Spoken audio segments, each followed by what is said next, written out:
ப்ரெக்னன்சின் போது வந்து இன்டர்கோர்ஸ் வச்சுக்கிறது வந்து சேஃபாக பண்ணலாமா? ஓகே.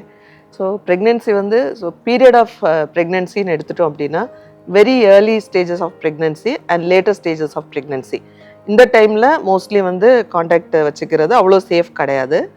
அண்ட் அகெயின் மற்ற டைமிங்லேயும் பார்த்தீங்க அப்படின்னா சிலவங்களுக்கு வந்து ப்ளீடிங் இருந்துகிட்டே இருக்கும். ஸோ த்ரெட்டன்ட் அபார்ஷன் சொல்லுவோம். ஸோ அவங்களுக்கு வந்து தேர் மோர் ப்ரோன் ஃபார் அபார்ஷன் அந்த மாதிரி சுச்சுவேஷன்ஸ் இருக்கும். சிலவங்களுக்கு வந்து பிளாசண்டா பொசிஷன் பார்த்தீங்கன்னா பிளாசண்டா ரொம்ப கீழே இருக்கும், பிளாசண்டா ப்ரீவியா அப்படின்னு சொல்லுவோம். ஸோ இந்த மாதிரியான ஸ்பெஷல் சுச்சுவேஷன்ஸ் சிலவங்களுக்கு வந்து ரொம்ப ஃப்ளூயிட் லெவல் ஜாஸ்தி இருக்கும் அண்டு ரொம்ப ஹை ரிஸ்க் ப்ரெக்னன்சிஸ் இருக்கிறவங்களுக்கு வந்து காண்டாக்ட் வைக்கிறது வந்து அவ்வளோ அட்வைசபிள் கிடையாது.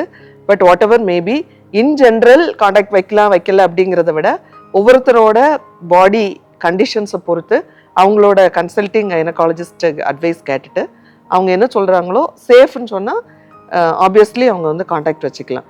அது வந்து நோ அப்படிங்கிறது கட்டாயம் கிடையாது.